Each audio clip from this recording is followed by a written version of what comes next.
Buenas, este video corresponde a la segunda lección del curso Análisis de Sistemas. Vamos a basarnos en el índice del material teórico para ver qué nos toca el día de hoy. La semana pasada estudiamos generalidades sobre los sistemas en ingeniería. Vimos un poco sobre cómo se van a trabajar los primeros capítulos del curso, las primeras 5 o 6 lecciones del curso. Y hoy vamos con la primera que se ajusta a ese modelo, que es el primer tipo de sistemas, que es sistemas mecánicos traslacionales. Vamos a ver las leyes fundamentales que los rigen, los tipos de elementos básicos que vamos a tener en ellos y una serie de ejemplos representativos. Vamos a hacer algunos de ellos, probablemente no los completemos todos. Ok, bueno, entonces empecemos.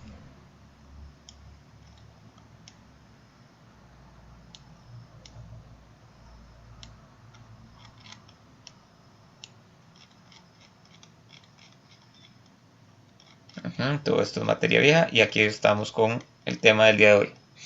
Dice, sistemas mecánicos traslacionales. En el presente capítulo se realiza un estudio profundo del comportamiento de los sistemas mecánicos traslacionales. Estos constituyen la referencia para establecer analogías con sistemas de otras naturalezas en capítulos posteriores, ya que se considera que al estar el curso dirigido a futuros ingenieros mecánicos, este tipo de sistemas será el de mayor facilidad de comprensión para los estudiantes. Es importante destacar que el presente capítulo se limita al movimiento unidimensional bajo la influencia de fuerzas paralelas al movimiento.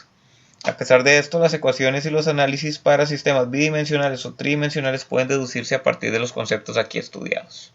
Entonces, básicamente lo que estamos diciendo es, vamos a simplificar bastante las cosas. No vamos a analizar movimientos ni tridimensionales ni bidimensionales. Nos vamos a basar en una sola dimensión.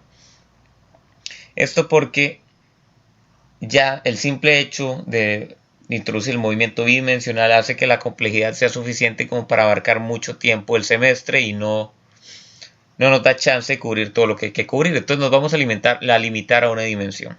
Como el movimiento vectorial, digamos, se puede separar en dos componentes. Podrían plantearse ecuaciones análogas para, por ejemplo, el eje X y para el eje Y.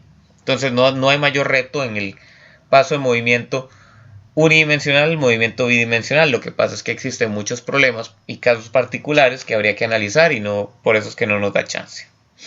Entonces, primero, leyes fundamentales. El movimiento rectilíneo de una partícula está regido por las leyes de Newton, que ya deberíamos conocer.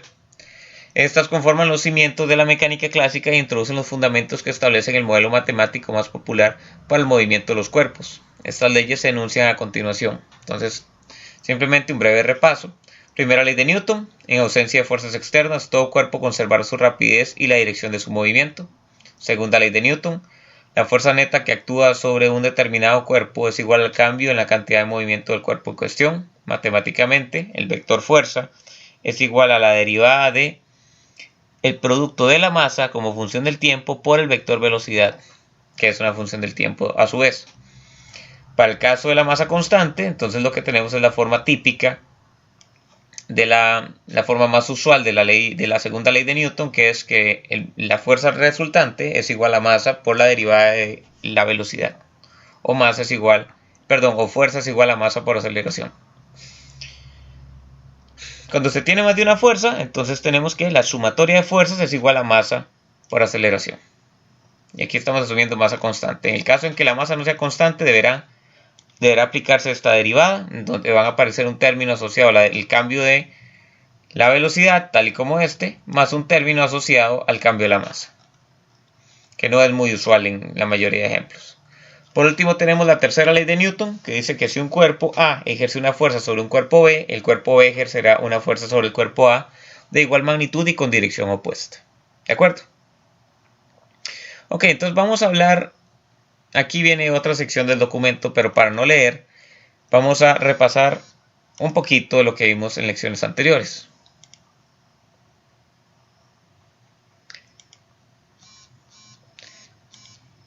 En lecciones anteriores estudiamos que íbamos a tener, vamos a hacerlo por acá,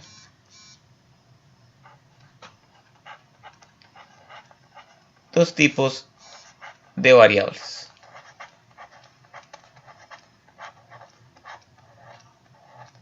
Tratemos de recordar. Entonces teníamos el primer tipo de variable eran variables tipo X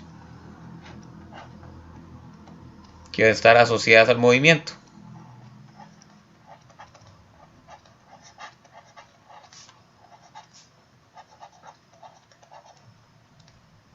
Asociadas al movimiento. Y después teníamos la variable tipo Y, que iban a ser la causa del movimiento. ¿De acuerdo? Recordamos esto. Ahí habíamos hablado un poquito sobre eso. Después íbamos a tener tipos de elementos. Entonces vamos a ver esto. Separemos por acá.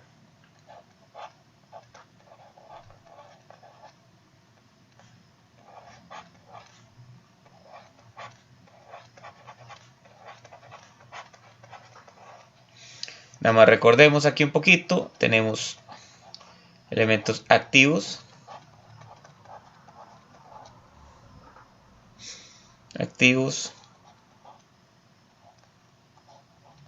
Pasivos. Y los pasivos se clasificaban en varios, digamos, tenían subdivisiones. Entonces dentro de los pasivos teníamos los disipadores.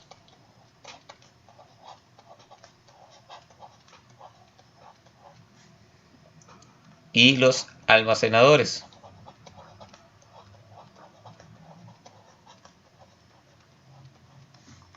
Dentro de los almacenadores teníamos dos categorías, digámoslo así. Vamos a poner que le pongo de viñeta. Pongámosle un cuadrado. Teníamos almacenadores por variable tipo X. Y almacenadores por variable tipo Y.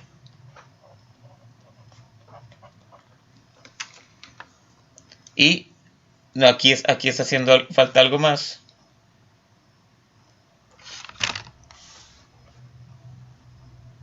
Aquí está haciendo falta algo más, que son los elementos transformadores.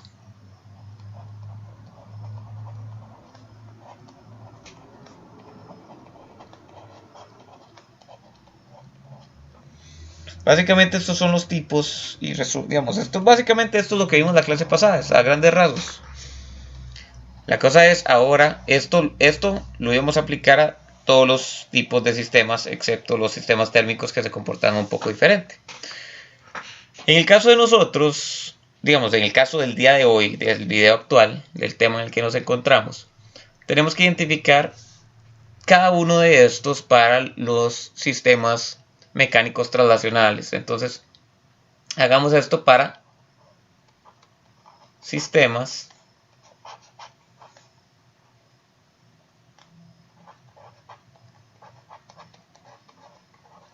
mecánicos traslacionales. Entonces,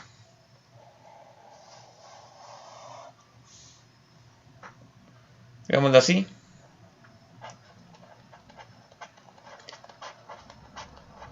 Variables.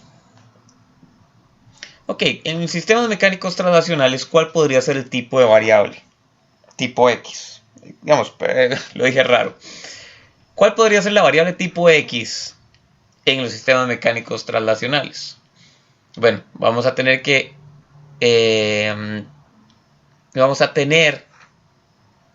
una variable que sea asociada a un sistema mecánico traslacional que se encuentre a su vez asociada al movimiento. ¿Cuál puede ser esta? Tal vez de primera entrada podemos pensar en varias, pero ya vamos a ver que la que verdaderamente calza con toda la teoría que vimos de variables tipo X y variables tipo Y es la velocidad, y me parece que la clase anterior la hemos mencionado. Velocidad. Más bien, vamos a hacerlo diferente.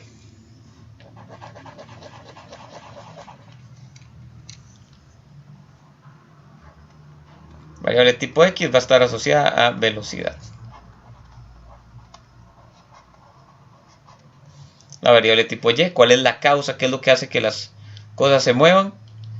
Serían las fuerzas. Ya serían nuestras variables tipo X y tipo Y.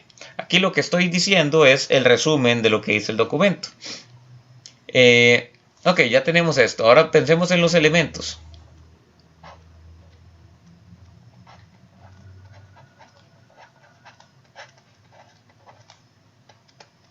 Elementos.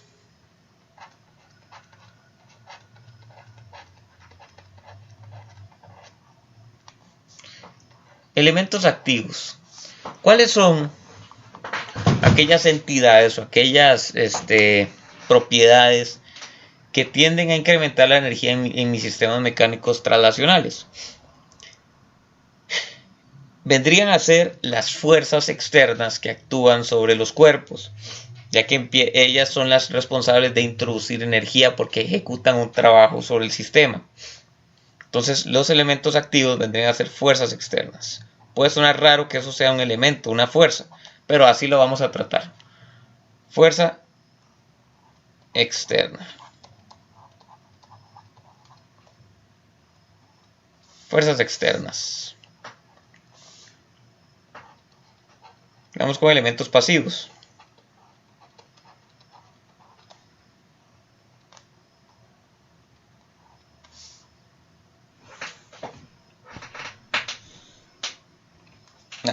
No le vamos a poner flecha todavía, esto vamos a hacerlo así. Elementos pasivos. Dentro de los pasivos tenemos los disipadores.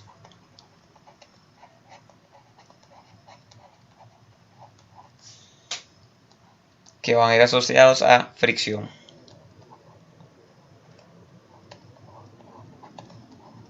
¿Por qué fricción? Porque cuando tenemos un elemento disipador, decimos que es un elemento que desde el punto de vista de mi sistema, planteando los límites, planteando los límites en que consideramos solamente un tipo de sistema, es decir, si estamos en un circuito eléctrico, consideramos que nuestro sistema solamente es la parte eléctrica y que todo lo que salga de ahí ya no lo vamos a ver, estamos viendo como que nuestra energía está desapareciendo. Si hacemos una concepción similar en un sistema mecánico traslacional, ¿qué es la entidad que se roba mi energía? La que la saca, que es la que quita energía mecánica. No es otra que la fricción. Entonces nuestros elementos disipadores van asociados a fricción.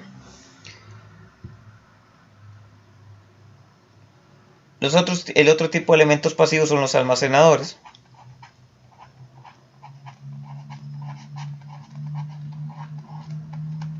Tenemos almacenadores.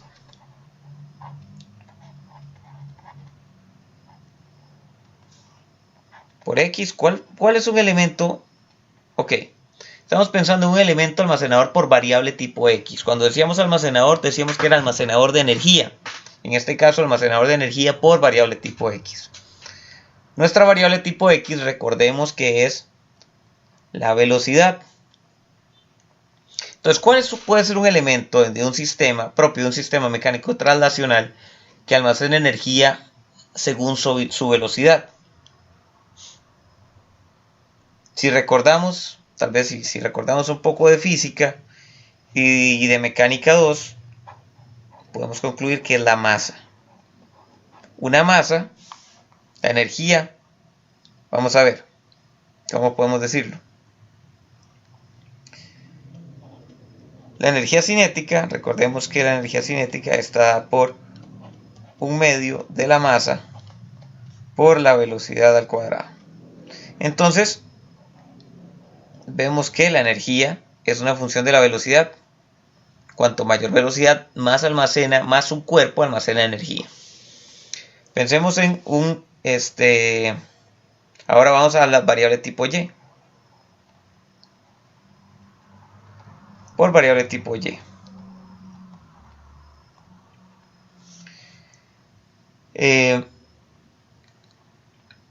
Ok, ¿cuál es un elemento? Ok, la variable tipo Y, ¿cuál es? Recordemos, son fuerzas. ¿Cuál es un elemento que almacena energía según su fuerza?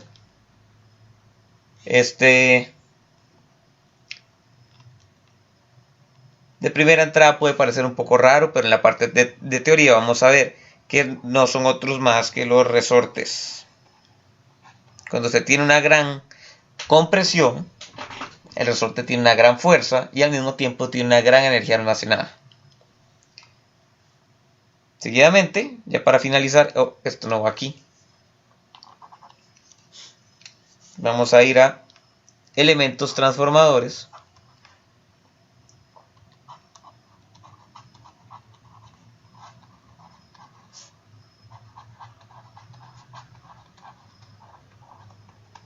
Y en esta etapa lo que vamos a entender por elementos transformadores, por lo menos en los primeros capítulos o primeros temas del curso, van a ser elementos que transforman la energía sin cambiar la naturaleza.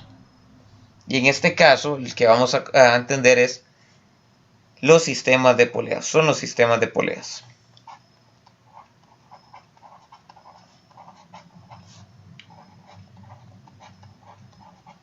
Ahora, claro, todo esto necesita profundizarse un poco, pero para eso vamos a la teoría. Ya por lo menos tenemos un resumen. Y básicamente esta va a ser la estructura que vamos a manejar para el desarrollo de los primeros temas del curso. Vamos a ver cuáles son.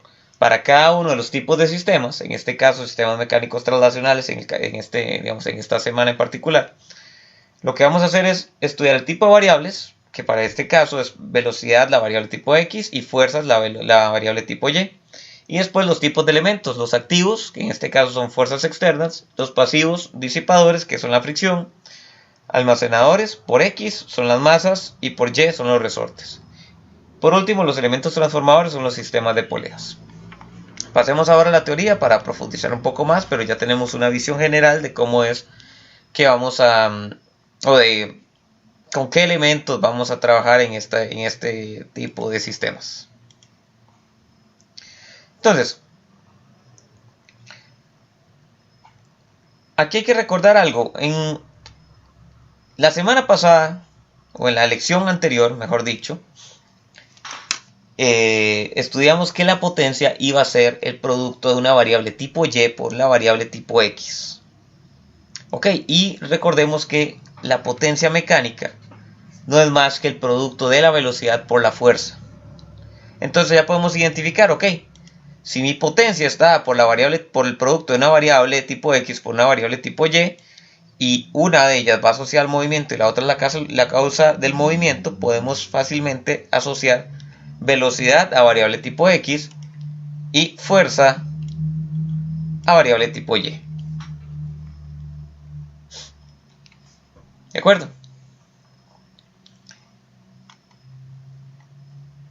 Entonces empecemos, elementos activos, fuerzas. Ya hablamos un poquito sobre ellos.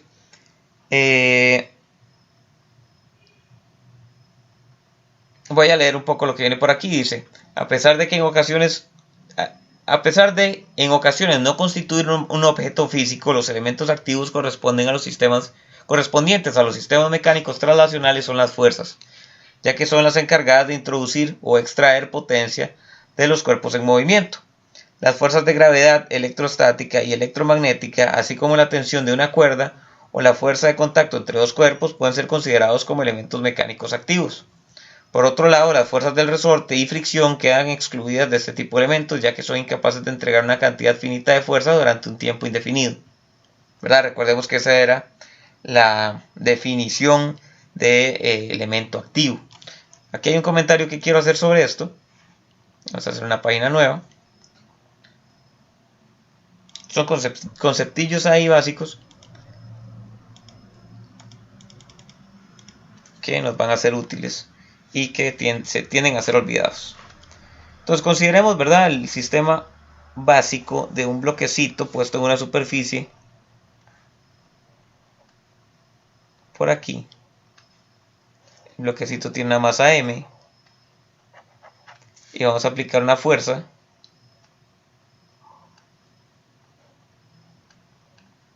por aquí F I de izquierda y por aquí vamos a poner una fuerza, vamos a poner una FD de derecha esta. Está a la izquierda, pero apunta hacia la derecha. Entonces que sea F sub D. Y aquí vamos a tener F sub I. Pensemos en esta situación. Y pensemos en una ecuación asociada a la energía del bloque. Vamos a tener que ambas fuerzas van a tender a fomentar el movimiento del bloque en la dirección en la que ellas se dirijan. ¿Qué quiero decir con esto? La fuerza D, F sub D, va a tender a hacer que el bloque se mueva hacia la derecha y que se acelere hacia la derecha. Mientras que la fuerza F sub I va a tender a hacer lo opuesto. Es decir, va a tender a hacer que la aceleración del bloque sea hacia la izquierda. Entonces, pensemos en el caso en el que el bloque se mueva hacia allá. Es decir, que esta sea la velocidad del bloque. Y voy a poner aquí voy a ponerle a estas que sean funciones del tiempo. Porque en general vamos a trabajar así. ¿Cómo podemos plantear la ecuación del movimiento de este bloque? Que sería la segunda ley de Newton. Entonces, algo importante aquí es, por lo general, para evitar cometer errores, vamos a plantear la ecuación de sumatoria de fuerzas de forma tal que vaya a favor del movimiento. Es decir, que positivo a favor del movimiento. Esto no es necesario muchas veces, pero es una buena práctica. Lo digo de una vez para evitar ahí después equivocaciones. Yo voy a tomar positivo hacia la derecha. Entonces yo voy a decir, ok.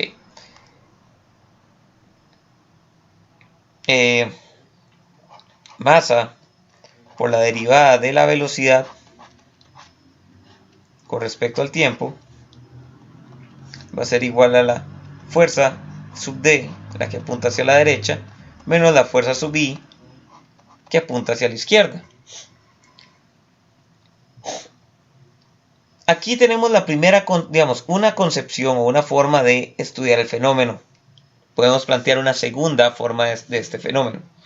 Podemos decir que el sistema tiene una energía y vamos a plantear de este lado energía del sistema. Vamos a ponerle EDT.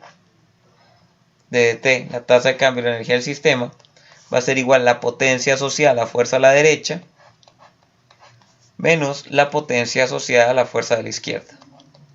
Entonces aquí con esto lo único que quiero es como empezar a entender los problemas en términos de ecuaciones diferenciales y en términos de la energía. Pensemos en esta ecuación diferencial. ¿Qué ocurre si la fuerza que apunta hacia la derecha es más grande en magnitud que la fuerza que apunta hacia la izquierda? Bueno, podemos imaginarnos que lo que va a pasar es que la velocidad se va a incrementar. ¿Por qué se va a incrementar la velocidad? Porque si este lado de la ecuación, si el lado derecho de la ecuación da positivo, que sería el caso cuando FD es mayor a FI, eso significa que la pendiente de la velocidad, es decir, la razón de cambio de la velocidad va a ser positiva, lo que se traduce en una velocidad en aumento, lo que se traduce en una aceleración positiva. Entonces, si tenemos ese caso, vamos a tener aceleración en el mismo sentido de la fuerza hacia la derecha. Ahora, en términos de la energía, tal vez, y en el caso contrario, si el lado de la derecha es negativo, es decir, cuando este término es mayor a este término, la derivada de la velocidad va a ser negativa. ¿Qué significa esto? Que la velocidad va a tender a incrementarse hacia la izquierda, es decir, si vamos hacia la derecha, me voy a frenar, el bloque se va a frenar, y si llegáramos a ir hacia la izquierda, el bloque se va a acelerar hacia la izquierda. Entonces hay que empezar a entender esto en términos de la pendiente, que es esta de aquí, esta derivada de aquí. También podemos conceptualizar el problema desde el punto de vista de las energías. Si mi movimiento verdaderamente es hacia la derecha, como se ve en el diagrama, vamos a tener que la fuerza F sub D va a ser una potencia positiva, va a introducir trabajo al bloque, mientras que la fuerza que apunta hacia la izquierda va a ser un trabajo negativo. ¿Por qué? Porque en el caso de la fuerza hacia la derecha, como la velocidad también es hacia la derecha, ambas van a favor. entonces el trabajo ejecutado o la potencia ejecutada va a ser positiva. En el caso de la fuerza hacia la izquierda, como la velocidad es hacia la derecha, van opuestas. De esta forma, en esta ecuación de aquí de energías, esta que tenemos por acá, vamos a tener que los dos elementos que hay ahí, pensando en que ambas fuerzas son elementos y son elementos activos, ambos elementos lo que están tratando de hacer es incrementar la energía del bloque, pero eso lo hacen a través de aceleraciones en sus respectivas direcciones. Lo que quiero decir con esto es, si el bloque se está moviendo hacia la derecha, la fuerza que apunta hacia la derecha va a incrementar la energía del bloque y va a estar verdaderamente entregándole potencia a la masa. Por otro lado, si el movimiento verdaderamente es hacia la derecha y tenemos una fuerza que actúa hacia la izquierda, esa fuerza que actúa hacia la izquierda va a robar energía del bloque y va a estar actuando de forma pasiva a pesar de ser un elemento activo. Es decir, en este caso F sub I está robando energía del bloque, está tendiendo a hacer que la energía del bloque disminuya. Ambas ecuaciones, estas dos, están muy relacionadas y son formas análogas de conceptualizar el problema. Volvamos al documento de teoría. Entonces, elementos activos, fuerzas. Ok, aquí hay cosas importantes que mencionar. Voy a leerlos. Dice: elementos pasivos disipadores, amortiguadores o fricción viscosa. En este caso, como elementos disipadores se tiene el efecto de la fricción viscosa o bien de un amortiguador. Estos corresponden a elementos que ejercen fuerzas resistivas, opuestas al movimiento, que son funciones de la velocidad relativa entre dos objetos o superficies. Dependiendo de cada amortiguador específico, la relación de fuerza resistiva y velocidad puede variar. Sin embargo, el modelo más simple y comúnmente utilizado es el de un amortiguador viscoso lineal, cuyo comportamiento está dado por la ecuación esta de aquí.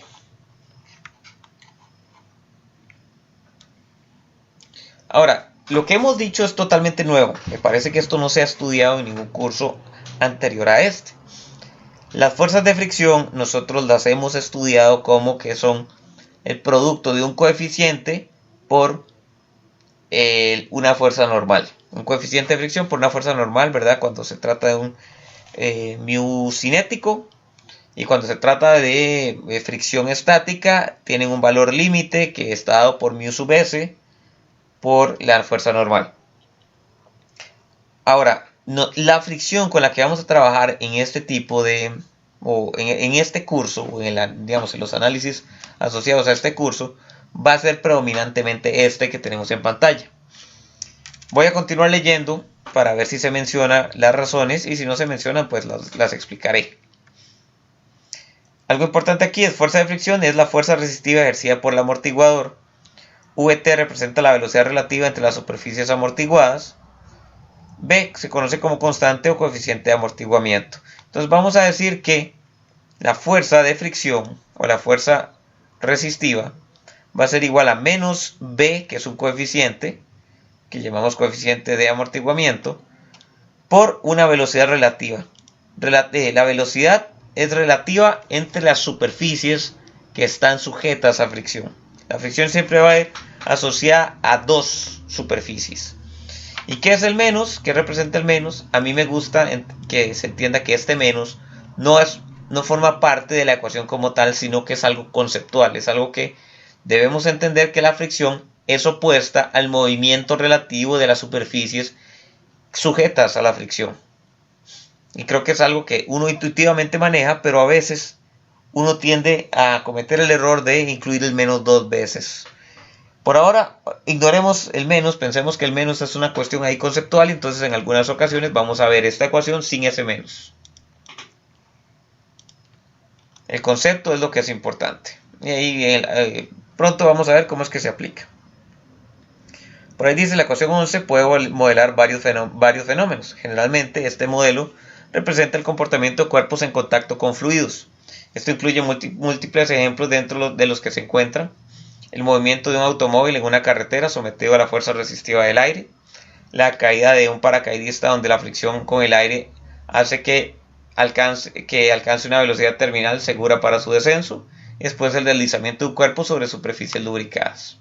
Entonces lo que estamos diciendo es, este modelo, esta ecuación 11 que tenemos aquí arriba, representa el comportamiento de la fricción en distintas situaciones. Y usualmente son situaciones que están asociadas a el contacto con fluidos. Por ejemplo, el movimiento, el movimiento asociado o sometido a la resistencia del aire, que lo tenemos en la primera y en la segunda viñetas, y también el deslizamiento de cuerpos sobre superficies lubricadas, porque el lubricante, el dip, no es más que un fluido. Dice, ahora bien, existen equipos físicos llamados amortiguadores o amortiguadores viscosos, en los vehículos, por ejemplo, que se encargan de amortiguar el movimiento de forma que se reduzcan las vibraciones mecánicas asociadas. Consisten en dos piezas de metal que calzan una dentro de la otra. La cavidad de la pieza externa se llena de algún fluido con una viscosidad específica y luego se introduce una pieza interna. Esta última posee una superficie que se ajusta perfectamente a la cavidad de la pieza externa y posee pequeños agujeros. Al generarse un movimiento relativo entre ambas piezas, el fluido se verá forzado a pasar por los agujeros y esto genera el efecto disipativo de amortiguamiento. La figura 3 ilustra la estructura de un amortiguador real. Entonces, hasta el momento hemos estado hablando de amortiguadores. ¿Qué es un amortiguador? Es un dispositivo que lo utilizamos para disipar energía a propósito. Es decir, está diseñado con esa intención. Y se utiliza en los automóviles muchas veces. Usualmente, vamos a hablar un poquito sobre eso.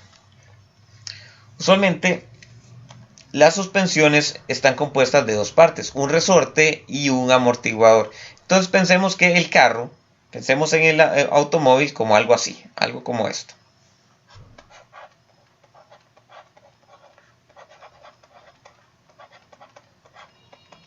Pensemos que un automóvil consiste en esto.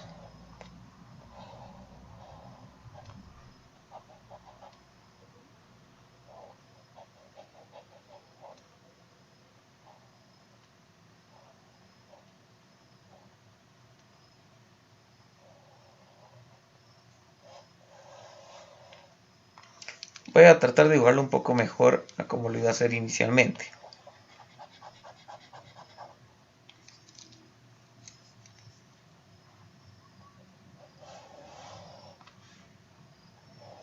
Y esto es un diagrama simplificado, ¿verdad?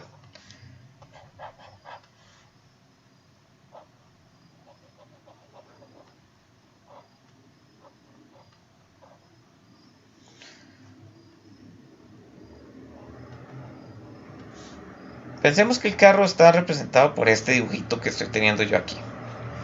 Ahí tenemos unas rueditas, tenemos una masa M que representa la masa del carro y además yo agregué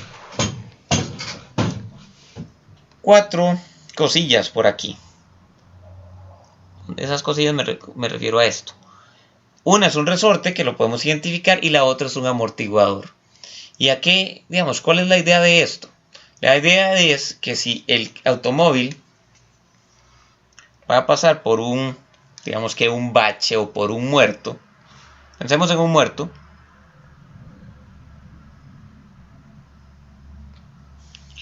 si el automóvil va a pasar por aquí,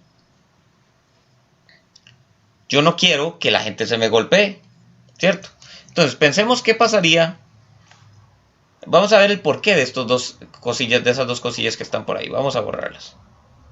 Entonces, yo no hago mi carro rígido, porque si lo hago rígido donde la gente pase, donde el automóvil pase por ahí, los pasajeros se van a golpear.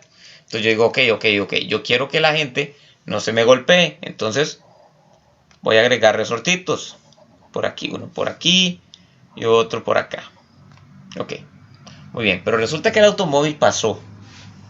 Entonces al pasar, los resortes se comprimen y eso permite amortiguar un poquito. El golpe permite que la gente no sienta un cambio tan brusco al pasar por el muerto y entonces se reduce el golpe. Lo que pasa es que después, si yo graficara esto con respecto al tiempo y lo que, déjenme ver que voy a graficar. Imagínense que lo que yo tengo aquí es una gráfica de la posición en Y. Pensemos que esta es la posición en Y del bloque. Y de T. medida con respecto, midámosla con respecto al piso.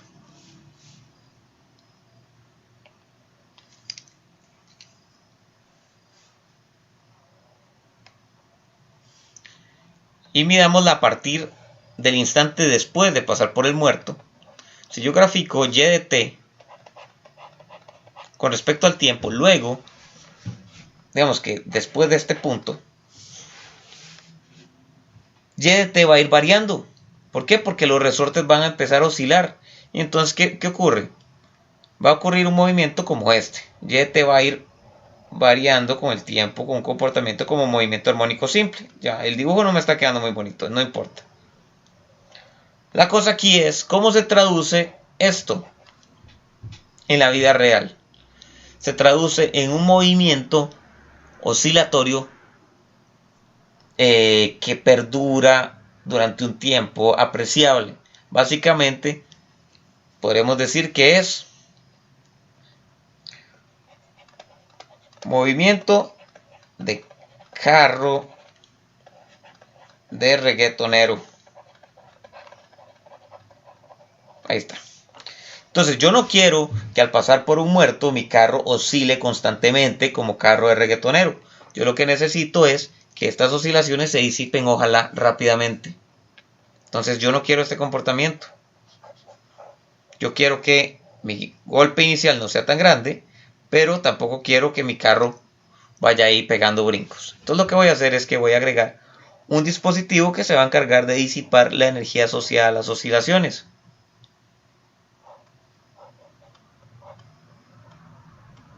Y esto que estoy agregando aquí, esto que es el dibujo usual para un diagramita ahí más o menos, esto es lo que llamamos un amortiguador.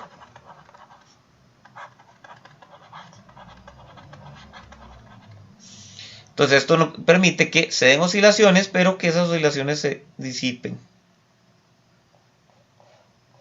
Entonces, ok, paso por el muerto, tengo oscilaciones, pero rapidito son disipadas y desaparecen y ya. Digamos que mis pasajeros pueden ir cómodamente. Si continuamos con su viaje cómodamente. Ahora, ¿cómo es el asunto con un amortiguador? Por aquí en el material teórico podemos ver un poco sobre eso. Resulta que el amortiguador tiene dos piezas. Una va a ser una pieza externa, que como una especie de carcasa. Otra es una pieza interna, que sería esta de aquí. Esto que está aquí, esta especie de ventanita, es nada más para efectos de que se vea lo que hay adentro. Entonces lo que ocurre aquí es, tenemos una especie de émbolo. El eje asociado al émbolo es este y el eje asociado como al cilindro es este de acá. Entonces se presenta un movimiento relativo entre ambas piezas. Dentro, en esta camarita, hay aceite. Resulta que el émbolo, esta cara, tiene agujeros. Entonces, al presentarse una fuerza, digamos, asociada a los dos ejes, el fluido tiende a pasar por estos agujeros. Y el fluido, como van a estudiar en el curso de mecánica de fluidos y también un poquito aquí en este curso, el fluido tiene una viscosidad. Y el movimiento a través del agujero va a hacer que el fluido presente fricción interna y ahí se disipe potencia. Entonces, los amortiguadores disipan la potencia hacia el fluido que tienen dentro. Voy a continuar con la lectura aquí. Dice, es importante recalcar que la velocidad utilizada en la ecuación 11 es relativa. En esta ecuación, esta es velocidad relativa. Dependiendo del caso, va a ser relativa a una cosa u a otra. Voy a continuar con la lectura porque aquí se explica bien. Cuando se modela la fricción ejercida sobre un cuerpo en contacto con un fluido, usualmente la velocidad a utilizar será la velocidad relativa entre el fluido y el cuerpo en movimiento. Para el caso en el que se tenga un cuerpo que se mueve sobre una superficie lubricada, se utilizará la velocidad relativa entre las superficies en contacto. Por último, cuando se trate con un amortiguador como tal, la velocidad a utilizar será la relativa entre las piezas interior y exterior. De esta forma, es posible reescribir la ecuación 11 de la siguiente forma. Entonces, fuerza de fricción, como función del tiempo, es igual a menos coeficiente de amortiguamiento B por una diferencia de velocidades. Ahora, ¿cuál velocidad menos cuál? Usualmente es un problema. Pero cuando entremos a la parte de ejercicios vamos a ver que hay reglas que nos permiten simplificar el análisis, hacerlo como un poco más automático. De nuevo, les recuerdo, el menos es algo conceptual.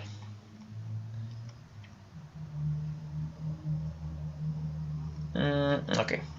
Y algunas representaciones que le damos a la fricción son esta, ¿verdad?, para el amortiguador, y esta para dos superficies que están en contacto y presentan un lubricante entre ellas. Ok, una última cosilla con respecto a la fricción. Dice que resulta pertinente diferenciar la fricción viscosa, que se ha descrito en párrafos anteriores, de la fricción convencional estudiada en cursos previos de la carrera. Es decir, me refiero a la que es la que tiene un miostático y un miocinético. Esta última es de carácter discontinuo, ya que su función depende del estado de movimiento del cuerpo. Fricción estática si el cuerpo está en reposo y fricción cinética si el cuerpo se encuentra en movimiento. Si bien la fricción convencional es mucho más común que la fricción viscosa en la vida cotidiana, a nivel industrial es más usual un tirito. Es más usual que todo movimiento se presente sobre superficies lubricadas o bien sobre ruedas, que constituyen casos vinculados a la fricción viscosa. Es por esta razón que el presente curso se enfoca en la fricción viscosa y deja un tanto de lado la fricción convencional. Entonces, por ahí es que vamos, por eso es que vamos orientados más hacia la fricción viscosa. Permite más analogías con otros sistemas y además a nivel industrial es más usual. Y tal vez aquí no se menciona, pero es más fácil de trabajar con fricción viscosa que con la fricción convencional que hemos estado estudiando, porque esta es discontinua. Hay un valor de fuerza a partir del cual ya no vamos a tener condición estática, sino condición cinética, y eso es verdaderamente un problema para el análisis. Entonces, elementos pasivos almacenadores por variable tipo X, masas. Eso es parte de lo que hemos dicho. Y aquí tenemos la expresión para la energía cinética. Aquí no hay mucho que decir, simplemente la energía cinética es un medio de la masa por la velocidad al cuadrado. Eso quiere decir que un cuerpo que se mueve con una velocidad cualquiera va a tener esta expresión de energía. Conforme más velocidad tenga, más energía va a acumular. Entonces, un elemento almacenador por variable tipo X. Listo, vamos a ver qué pasa aquí. Ok. Y las masas las vamos a representar aquí con este bloquecito. ¿De acuerdo? Después, elementos pasivos almacenadores por variable tipo Y. Serían los resortes. Ok. Por ahí estudiamos que los resortes iban a ser elementos pasivos que iban a almacenar energía por variable tipo Y. Eso lo mencionamos aquí. Bueno, en la otra página, no es importante. ¿Por qué decimos que los resortes almacenan energía por fuerza y no por deformación? Si es lo como típicamente se ha visto en los cursos de física y en los cursos de mecánica. Bueno, vamos a ver por qué decimos eso. Entonces, tenemos que la fuerza del resorte está determinada por la ley de Hooke. Entonces, la fuerza del resorte va a ser igual a menos K por una diferencia por un delta X. Entonces, ¿qué representa esta X? X de t, y qué representa la X sub 0. X de t, a mí no me gusta verlo como posiciones, yo prefiero verlo como una longitud. Entonces, esta ecuación de aquí, yo prefiero que sea entendida como sigue. Me parece que es mejor y más claro. Vamos a decir que la fuerza del resorte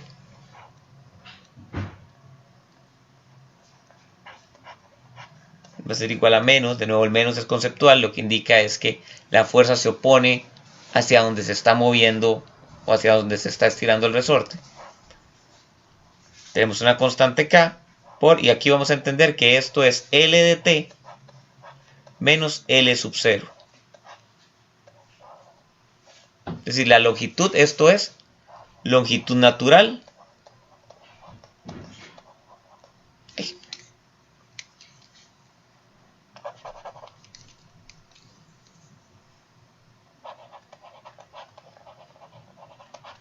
esto es longitud natural y esto es longitud actual.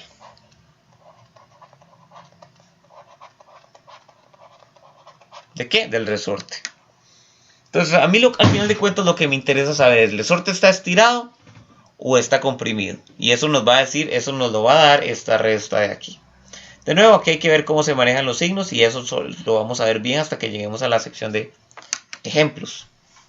Pero por ahora nada más entendamos que lo que nos interesa es si el resorte está estirado o está comprimido.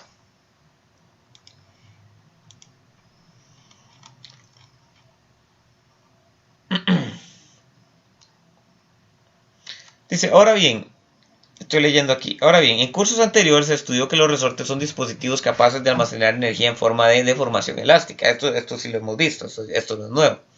La expresión correspondiente a esta, o la expresión correspondiente está dada por, entonces tenemos esta expresión de aquí, que es 1 medio de K por la deformación al cuadrado, donde ER de T es la energía potencial del resorte medida en joules. Sustituyendo la ecuación 14 en la ecuación 15 se obtiene la siguiente expresión. Entonces, veamos lo que pasó. Yo agarré la ley de Hooke, esta, y lo que hice fue sustituir en la ecuación 15. Y al hacer eso llego a esta expresión que no es algo usual, pero es completamente válida, que es la ecuación 16. Aquí podemos ver cómo la energía potencial del resorte es igual a 1 medio de la fuerza al cuadrado sobre K. En algún momento vimos que, bueno, voy a regresar un poco a la otra parte, a la lección de la semana pasada, nada más para recordar los detallillos. Habíamos visto que las energías estaban dadas, las energías de los almacenadores por variable tipo X tenían esta expresión, que nosotros, bueno, podemos imaginarnos la que es 1 medio de la masa por la velocidad al cuadrado, y en este caso es, para el caso del resorte, es 1 medio de 1 entre K por la fuerza al cuadrado. Entonces vemos que conserva la forma. En este caso C sub Y corresponde a 1 entre K. Entonces volviendo a lo que estábamos.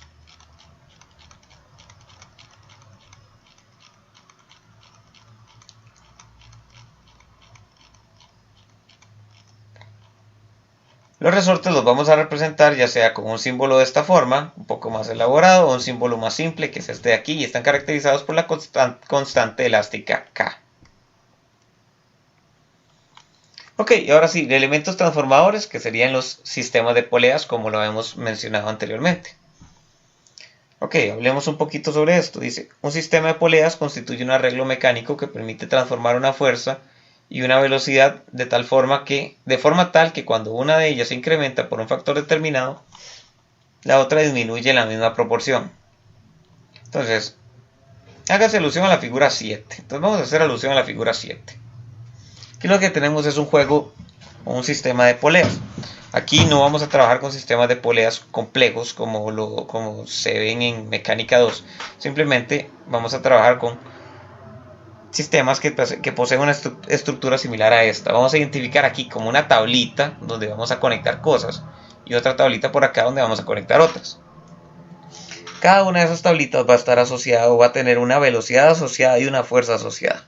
¿De acuerdo? Entonces va a haber, lo que vamos a hacer en los elementos transformadores que no cambian la naturaleza de la energía es, vamos a identificar dos lados. Un lado 1, que en este caso este, y un lado 2, en este caso este.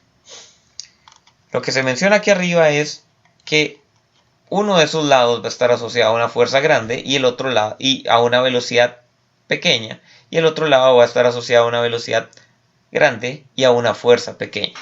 Voy a leer lo que dice por aquí. Dice, hágase alusión a la figura 7, en ella se ilustra un sistema de poleas ideal, es decir, carente de fricción, con masa despreciable y con una cuerda capaz de entrar en estado de compresión. Eso que digo ahí es, si una cuerda no puede comprimirse, entonces la relación de movimiento, la relación cinemática que existe entre estas dos placas se presenta siempre y cuando yo tenga tensión en la cuerda. Vamos a asumir que siempre voy a tener tensión en la cuerda, es decir, nunca vamos a tener compresión en la cuerda porque perderíamos la relación de movimiento. ¿Está bien? Dice, la placa de la izquierda posee una velocidad v1 de t hacia abajo, mientras que la de la derecha presenta una velocidad v2 de t hacia arriba. Por otro lado, la suma de todas las tensiones que actúan sobre la placa de la izquierda se llamará F1 de T, mientras que la suma de las que actúan sobre la derecha se llamará F2 de T. El hecho de que las poleas sean carentes de fricción y que la masa del sistema sea despreciable hace que la tensión a lo largo de toda la cuerda sea la misma. De esta forma, si sobre el primer bloque actúan N1 tensiones y sobre el segundo actúan N2 tensiones, se tendrá que... Y ahí tenemos nuestra primera relación de transformación. F1, asumamos como esto no tiene masa. Imagínense que estamos haciendo sumatoria de fuerzas sobre eso que no tiene masa. Vamos a tener que sumatoria de fuerzas es igual a masa por aceleración, pero como la masa es nula, entonces sumatoria de fuerzas es igual a 0. Lo que vamos a tener es que esta fuerza, que está por acá, va a ser igual a 4 tensiones que están por acá. Esta fuerza, que está por acá, va a ser igual a 6 tensiones que están por acá, que son las que actúan sobre la plaquita, las plaquitas. Lo que vamos a tener entonces nos permite decir, ok, pensemos en que, ok, voy a hacer esto por acá. Lo que tenemos por ese lado es F1 de T es igual a N1 tensiones, perdón,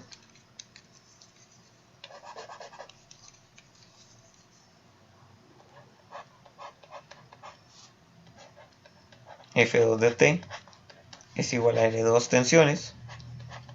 Si yo divido ambas ecuaciones, voy a llegar a que F1 de T entre F2 de T va a ser igual a N1 entre N2, que es la relación que tenemos por ahí.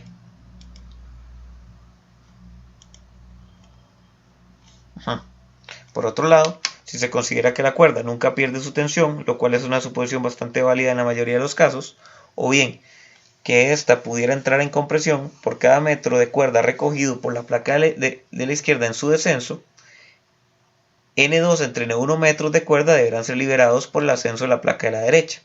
De esta manera, las siguientes relaciones resultan válidas. Entonces, y tenemos estas relaciones por aquí. Entonces, ¿qué es eso último que acabamos de decir? Pensemos en que yo llego y levanto esta plaquita. Más bien, voy a levantar esta plaquita. Si yo subo esta placa, y digamos que la muevo 1 metro, estoy liberando 1 metro de aquí, 1 metro de aquí, 1 metro de aquí, 1 metro de aquí, otro de acá y otro de acá. Entonces, al final de cuentas, estoy soltando 6 metros de cuerda. Esos metros, si yo mantengo la tensión en el sistema, esos 6 metros de cuerda deben distribuirse entre estos 4 cables, ya que si yo subo aquí, esto tiene que bajar. Entonces, la conclusión, y yo espero que podamos ver eso, es que si yo tengo muchas cuerdas aquí, por cada metro que yo subo esto, en este lado que tengo menos cuerdas, esto se va a mover más. Lo que quiero decir, el lado que tiene alta fuerza, que sería este lado, va a tener asociada una velocidad baja, como lo dijimos anteriormente. Mientras que este lado va a tener asociada una fuerza baja, pero una velocidad alta. De esa forma se cumple esta relación. Y la relación se cumple tanto para posiciones, velocidades y aceleraciones. En este caso, esta ecuación 18 incluye un menos, que lo vemos por aquí. Ese menos va asociado, bueno, de nuevo es conceptual y va asociado al hecho de que cuando una placa sube, la otra placa baja. Hay una oposición, digamos, en cuanto al movimiento. Y aquí viene una descripción un poquito sobre eso. Ahora, es importante recalcar, ¿verdad?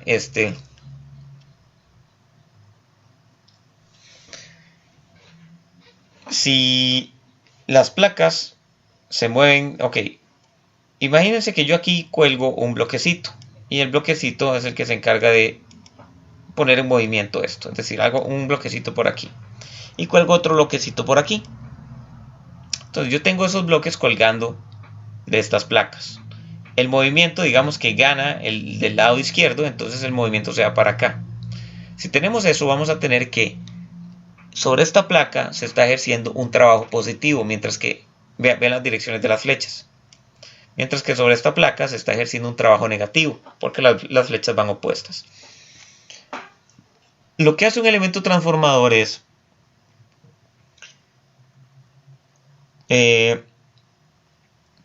vamos a ver cómo lo decimos. Vamos a identificar que el elemento cuenta con dos lados, ¿verdad? Ya lo mencionamos anteriormente. Un lado de alta velocidad, baja fuerza, y un lado de alta fuerza, baja velocidad. Uno de los dos lados va a estar consumiendo energía y el otro lado va a estar entregando energía. Entonces, eso lo vemos a partir de esto. Cuando veamos un ejemplo en particular, vamos a ver esto con mayor detenimiento.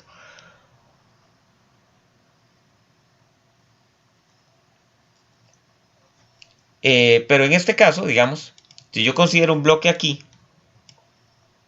colgado, imagínense que ese cuadrito azul es un bloque colgado, las tensiones que están actuando aquí arriba van a ir en contra de su movimiento y entonces van a ir robándole energía a este bloque que, si yo las quitara, caería libremente. Por otro lado, si yo cuelgo un bloque de aquí, como el movimiento de este bloque es hacia arriba y aquí tengo tensiones actuando hacia arriba, estas fuerzas de aquí van a estar ejerciendo un trabajo positivo sobre este bloque que está por acá. Y por eso es que el bloque logra subir, aumentando su energía mecánica. Entonces, de esta forma, vamos a tener un lado que está asociado a una entrega de potencia y el otro lado está asociado a una disipación de potencia. Al final de cuentas, el elemento transformador no introduce potencia y no roba potencia. Al menos no lo hace si su eficiencia es de 100%. Entonces aquí mencionamos un poco sobre eso. La potencia de uno de los lados va a estar dada por esto, mientras que la del otro lado va a estar dada por esto. En este caso, si hacemos las sustituciones que vienen por aquí, y eso lo, digamos, hagámoslo de ejercicio, llegamos a que se tiene una relación de una eficiencia de 1. Y eso es porque estamos tomando un sistema de poleas que es ideal, sin fricción y sin ese tipo de pérdidas, ¿verdad? No hay rozamiento ni nada de eso. Queda entonces demostrado el hecho que la eficiencia de un sistema de poleas ideal es unitaria, que iba a ser unitaria por ser 1. Bueno, no, lo dije mal. Iba a ser unitaria por ser ideal. ¿Está bien? Los sistemas de poleas y los elementos transformadores en general se caracterizan por poseer dos lados o zonas donde el efecto de un elemento específico es distinto. Eso es parte de lo que mencionaba antes. Por ejemplo, consideres el sistema mostrado en la figura 7, que es el que hemos estado viendo. Las dos zonas mencionadas corresponden a las dos placas móviles y son llamadas zona 1 y zona 2. La zona 1 será de alta velocidad y baja fuerza, mientras que la zona 2 será de baja velocidad y alta fuerza. Debido a la relación N1 entre N2, que en este caso corresponde a 2/3. Dicho cociente se conoce como relación de transformación. En general, toda propiedad o elemento asociada a una de las zonas del sistema de poleas tendrá un efecto sobre la otra zona, el cual será proporcional a la magnitud de la propiedad aplicada. La constante de proporcionalidad estará determinada por la relación de transformación del sistema. Lo anteriormente descrito es válido para elementos transformadores que no produzcan un cambio de naturaleza en la energía transformada. Entonces, lo que estamos diciendo es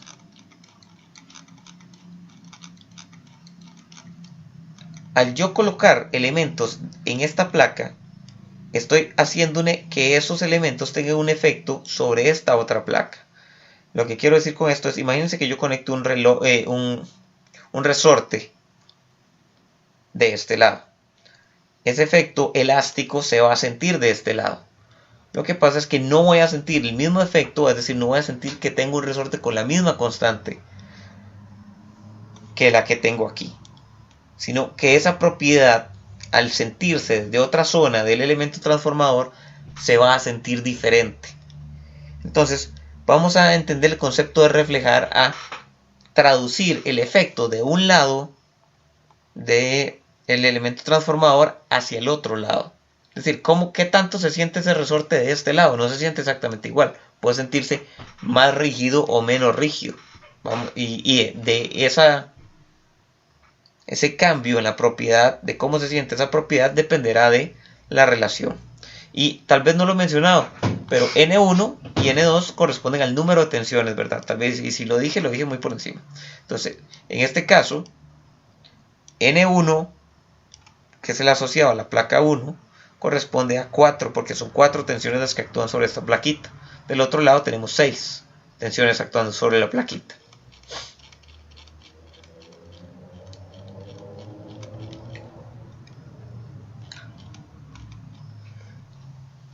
Entonces dice, de esta forma se define el término reflejar como considerar el efecto equivalente de un elemento o propiedad en una zona específica del elemento transformador sobre la otra. Entonces cuando consideramos el efecto de algo que está en la zona 2 sobre la zona 1, decimos que estamos reflejando el elemento de la zona 2 a la zona 1. A continuación se indica la relación que debe emplearse para realizar la reflexión de cada uno de los elementos o propiedades de un sistema mecánico traslacional desde la zona 2 a la zona 1. En caso de querer realizarse la reflexión en sentido inverso, simplemente deberán invertirse los subíndices. Entonces aquí viene cómo reflejar una fuerza, cómo reflejar una velocidad, una masa, una constante equivalente, una constante del resorte y una constante de amortiguamiento. Esto no lo vamos a estudiar directamente en la etapa de ejercicios, pero cuando vayamos a hacer el examen se va a hacer un poco de práctica sobre esto. Hay algunos ejercicios al respecto. Y ahora continuamos con los ejemplos. Vamos a dejar el video por aquí. En un video nuevo vamos a continuar haciendo un poco de ejemplos y analizando un poquillo los resultados. Por ahora estamos listos.